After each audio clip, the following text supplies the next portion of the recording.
A Christian Testimony. From Anger to Redemption, a Personal Spiritual Journey of Transformation. Part 1 of 3. A Story of Salvation, Reconciliation, and Overcoming Gambling. An audio testimony presented by https://thebiblerevival.com and https://breadsite.org. I guess it all mainly began when my little grandma died, in 1970, wow. Has it been that long now? I remember being very angry over her sudden death, mostly because I didn't visit her more often and felt guilty, and after storming into her bedroom and shaking my fist at the crucifix she had on the wall, and then telling God that she, of all people, had better be in heaven, and if she, of all people, was not, I then went on to use some plain foul language to tell him what he could do with his heaven in no uncertain terms. I hated death and felt helpless over the devastating losses it left behind. Therefore, I hated God, who I felt was the author of death and could take away whosoever he wanted whenever it suited him. I remember afterwards feeling some remorse at knowing that I shouldn't really have swore at and blamed God for her death. Then around 1972 or so, and still carrying 2 chips on my shoulders, mad at the world, poor, hurting and sick of life and what it held, death, when one day a priest of my old Catholic church called me in to tell me that I wasn't attending church or paying enough and, to make a long story short, I hadn't gone in a few years, went on to threaten me to attend and pay lots more, or else, whisper, the big casino, excommunication. Perhaps he thought that by using his power as a priest over me that he would get me down on my knees begging, but instead it really fired up my hatred and rage against such an uncaring and insensitive world, and he was directly in my line of fire.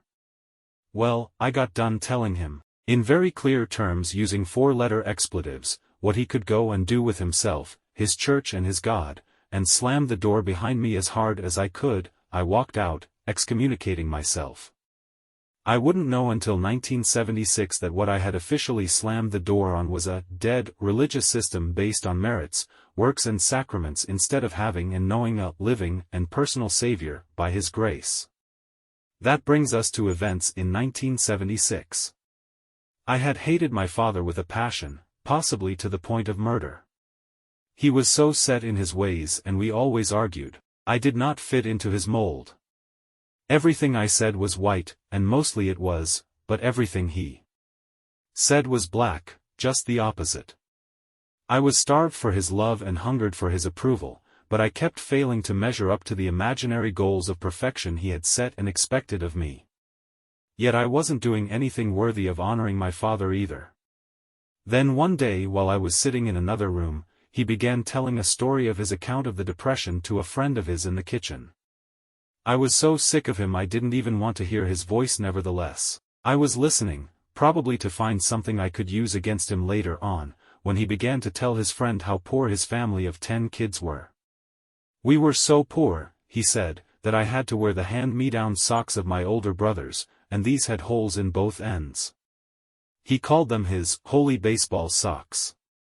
As he continued, he told his friend that while in school one day, the teacher told all the kids to take off their shoes and socks because a nurse came in to inspect their feet to see if they were healthy.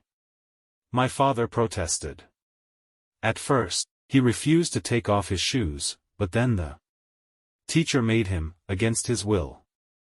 When he took them off, that was when the other kids, who had better clothes, saw his holy socks and made fun of him. My father ran out of school totally embarrassed, and soon he never went back. If it were me, I would have stayed and fought them all. As he was telling the story, I looked up from the book I was pretending to read and saw how he was getting all teary-eyed and choked up, and how, even to that day, it still deeply affected him. Hey, it wasn't your fault, I said to myself. Then it hit me as I realized my heart was actually going out to him. Wait a minute, my thoughts were now shouting. Whoa boy. Oh no, you don't. I don't care what happened to him or how he felt. He's the same self-centered, egotistical know-it-all I've got nailed to the wall, as uncaring and unloving, and there he'll remain until he dies. He'll never change. He's heartless, cruel and totally without love and affection. He never listens to anyone. He is always claiming he's right. I'm never good enough for him. No one is able to live up to his expectations. No, I don't want to see that this man has or had some human feeling in him. Impossible. He never had before, so why should he have any now? No. I've got him pegged all right. He deserves all my contempt. And yet, said a wee small voice, you see how that incident had deeply scarred him for the rest of his life. You see how this man, who, as a small boy, was completely innocent, yet was so embarrassed that when this happened it was on the same day that he put up a huge wall between himself and the outside world. I saw how he built up that wall of pretended toughness, never again allowing himself to be in situations that would embarrass him in any way. With such a wall as that, no one could get through to him, and it's amazing he ever married or had me.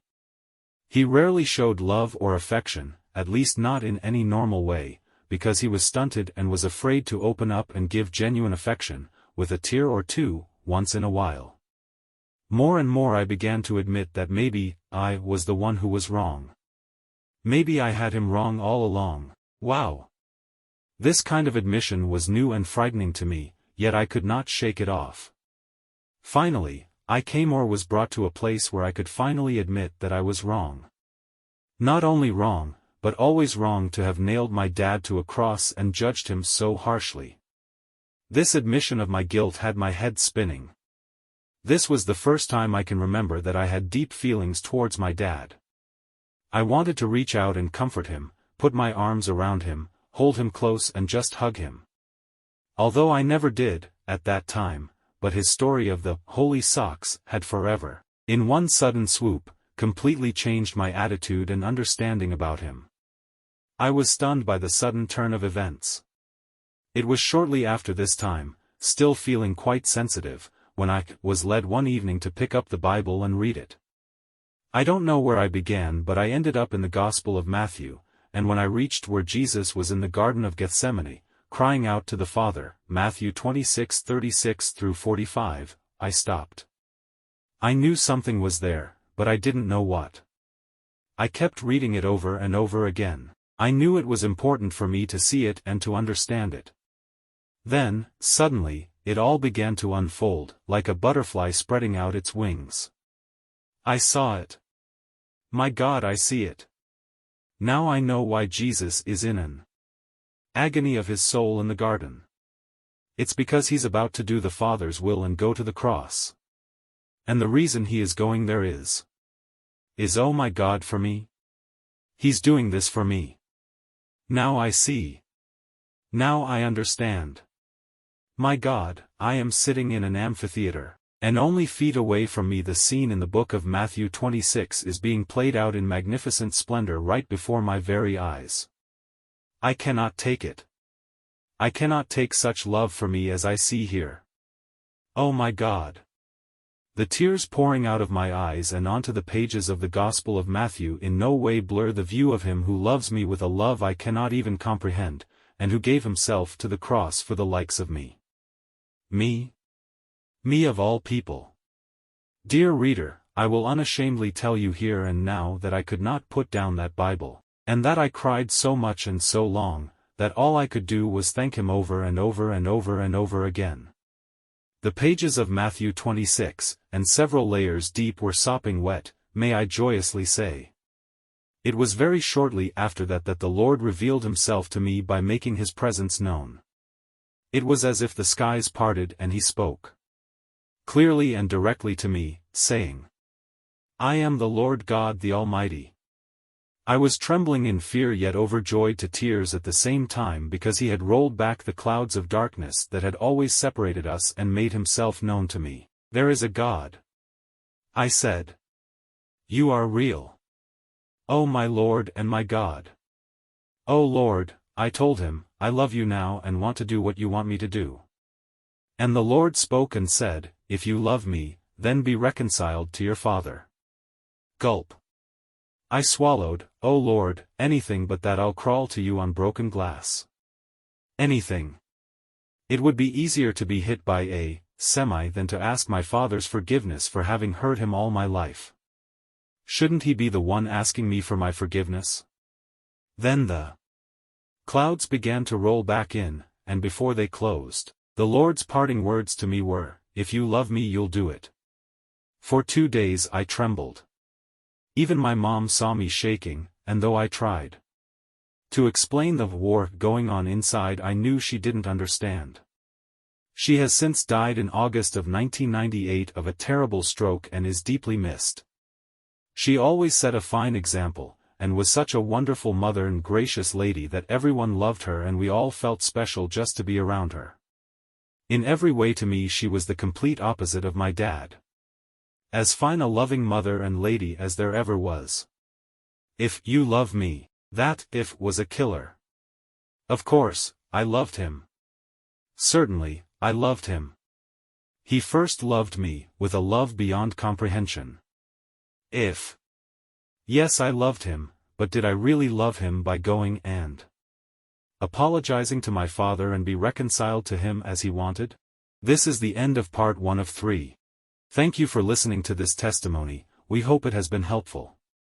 Now, let's briefly introduce a new book, The Surface Theory by R.G. Gibson, that presents 2 new innovative creation theories. Born from personal revelation and years of research, these 2 theories emerged from previously overlooked key words, offering profound new insights into Genesis. This book also unveils new scientific discoveries related to this topic. Prepare for a paradigm shift that makes Genesis logical, dissolving the previous barriers between faith and science. Find the key to these mysteries and many more within the pages of The Surface Theory by R.G. Gibson, available on Amazon.